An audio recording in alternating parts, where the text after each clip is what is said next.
Upside down everything. Oh, hello. Welcome to episode 2 of the Vauxhall Disaster. Since episode 1, Steve has fixed some stuff. Tried to. Oh, you fixed them? Oh, lights are still off. Yeah, no dash lights. So he's fixed the cooling light and the traction control light. Yeah. And the airbag light. Yeah, so far so good with them. So traction was actually a steering wheel, steering angle was 360 degrees out. So recalibrated it all. And the cooling fan was missing one of the fans off the front, the push fan, and also the pressure sensor for the aircon. Yeah. So fit them, cleared all the codes, all is good. And also the airbag light was coming on because there's a plug underneath the driver's seat for the pretensioner. There's a bad connection in them, we get high resistance. So far so good on the fixes. Yeah, so we're happy with the car's going alright, it's not bad, but we're actually going to see now how much power it's got. I have a graph somewhere which I'll put up at the end from, it seems to be dated something like September 2023, so it's in the future, which confused me a lot, and that made 186 horsepower. I'll go the long way now because I get blocked off by wagons. 286 horsepower. Yeah. Sorry, if it still makes 186 it'll be alright. Yeah, be happy, but it's 286 horsepower. Apparently it has a VXR turbo, VXR airflow meter, which it does have, VXR injectors, and that's all that we know of in a little remap. So we'll see how much HP it's going to make as we go to Kirkbride Dyno. Once I find my way in there because I've just been blocked off with the way I normally go by a tractor, which is a bit annoying, and a wagon, because this road is really shit and really steep and I don't like it at all, and I'm afraid that the front bumper smacks on the ground. No, it doesn't. Sweet. Hey, you've got lucky there. Right, so let's go and get it set up on the dyno. Feel better?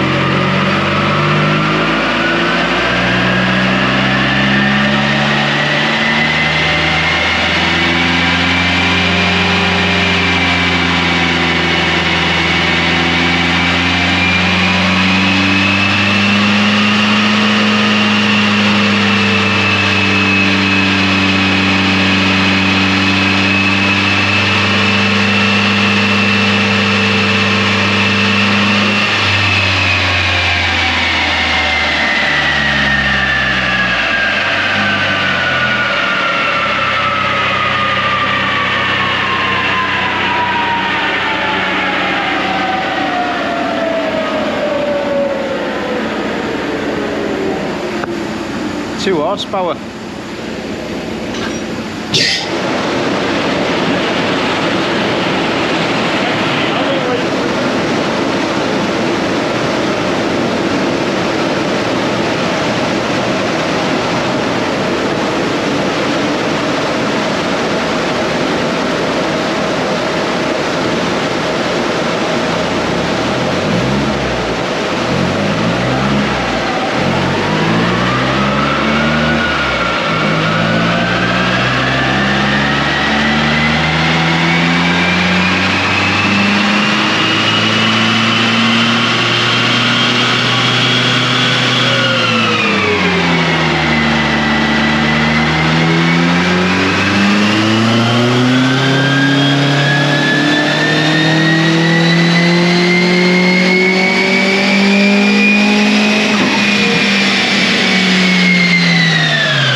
definitely got a problem there, hasn't it? Yeah, it's too rich. Way too rich. Yeah. See that lag there? Yeah. That is basically the lag it takes for the sample pipe to get it through. So when it drops on, that is the richness. So it's just pure richness, killing it. Is that coming down to 9? 9.6, yeah, 9.6. Probably 11.6, which is about what you want. I was going to say, that sounds about right, but 9.6 is... As soon as it goes rich, it loses power. Yeah. Yeah. It's still climbing otherwise, isn't it? Yeah. Well, the boost's still there. Yeah. That drops a little bit when it goes rich, which it will do. Yeah. Yeah. Because you're not getting the power out of the Kills cylinders. power, yeah. Yeah. But it comes back again, so the valve's working. See what it does? Because you get maybe about 3/4 of the way through the run, it chucks a big cloud of something out the back, Right. which will be that Same drop. on that one as well. Yeah, that'll be the drop there, won't it? Yeah. Same point as well. Same thing on the boost. It's got Back, hasn't it? Yeah. It's either that or the guy who had it mapped, it's had a turbo change since. No, that's more like a map. Yeah, because the boost's still there, isn't it? It's this drop off in fuel, well, increase in fueling, it's killing it. Because it lines up there exactly with the thing. I wonder if it's had like VXR injectors after it's been mapped. After mapping, possibly. And then that's chucking too much in at the top end. And then 280 on. But that's like a standard VXR map, that. Yeah, it is, isn't it? Yeah. Yeah. Because that's what it is. Nothing though. So I'm wondering if it's been changed back at some point. Very strange. I quite like them, eh?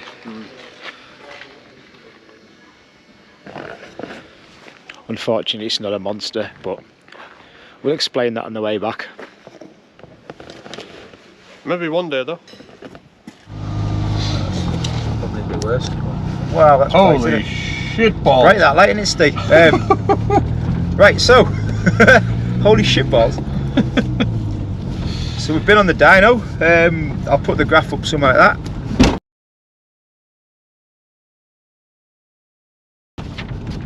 Oh, you can hold it, yeah. There we go. Not that you're going to be able to see it. So I'll put it up as well. But it's made, what was it? 248.5.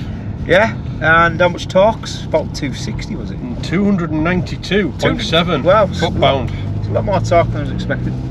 But what's happening is, looking at that, the map file on it is probably not the best because it's dropping into the nines, high nines on fuel after about, was it 5.5ish or something? 5. After 5. No, yeah, SAS drop at 5 and then really drops at 5.5.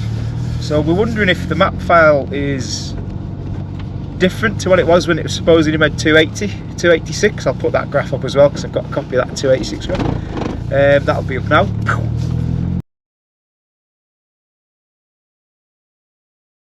Welcome back. Or there's something else has changed on the car, or we don't know, because when it was on 286 it had a VXR turbo from what I gather, and it's got VXR injectors and a VXR MAF because that's your MAF that's on it. It is. But the one that on it is the same, it was a VXR MAF. But the turbo's different because it blew the turbo about 3 years ago. There's a receipt for it, so it's had a turbo fitted. Whether or not that turbo is the same or whatever, but I don't think that's the problem because the boost doesn't drop off. The boost actually sort of sits there almost constant, doesn't it? Yeah, it's quite nice. Just over a bar of boost. It does drop a little bit, but that's, we think, going to be as a result of the fueling and everything dropping right off and losing power itself is then loses a bit of boost as a return. Yeah, so we're going to say the turbo's probably alright for whatever it is, but we need to check what turbo it is, so I'm going to have to work out to see where the codes are on these and check that it's a KO. It should be a KO4, which is the VXR one. I think it's a KO4, and a KO3 I think was the Z20LET one. But I need to make sure those are right and see what is actually on it, and go from there really. If it's the map file, you can get millions of map files off eBay for £23, and conveniently I know a man that can read them and write them, and we can also test them on the dyno quite easily, which is good, so we can see if the file that we put on it is good or bad, because we wouldn't just put it on and then drive the car around, because that'd be really, really stupid and could end in a More work for me. A lot of work for you, yeah, actually, yeah, that's the main thing. I don't think we should do that. Stay up blown an engine again. So we will not do that. If we do check these map files. We will test them on the dyno first. But that's kind of where we're at with episode 2 of the Astra. It's lost about 40 horsepower. We now need to get the 40 horsepower back somehow. Is that the plan? Try an airbox as well. Yeah. So we have a very slight flutter in the power. Yeah, we do. Which we think could be a cause of aftermarket air filter, just an open air filter. So we might go back to an airbox. What do you reckon? I reckon it's worth a go. With a panel filter in it or something like that, and just see if it smooths that airflow out. It's the nicest, cheapest thing to start with anyways, and then we'll go on the hunt for this missing 40s. Yeah, missing 40, because we want the 40 back. I mean, don't get me wrong, 248 horsepower, if I was told it was a 250 horsepower car, I probably wouldn't even be slightly bothered, but when you actually look at the graph and the fueling dips that far into the 9s, it's really not that good. So that really does need addressed somehow. We just need to figure out how we're going to address that. That's the problem. It's got to be the map file, hasn't it, really? I'll tell you that, like you were saying, if it's been mapped with a KO4 on it and it's had a KO3 put on, it maybe doesn't hold enough boost to match the fueling that's been mapped into it, or one way or another we will get to the bottom of it. Because we could have one bar on the smaller turbos, less airflow than one bar on a bigger turbo. Yep. So yeah, you could be looking for that bigger airflow, it just doesn't have it. So yeah, that's us. So that's part 2, episode 2, sorry, of the Astra. There will be an episode 3 of the Astra, which will feature 0 performance mods, unfortunately. But we'll be fixing something that's annoyed me for a little while anyway. Hey, thanks for watching. See you later on.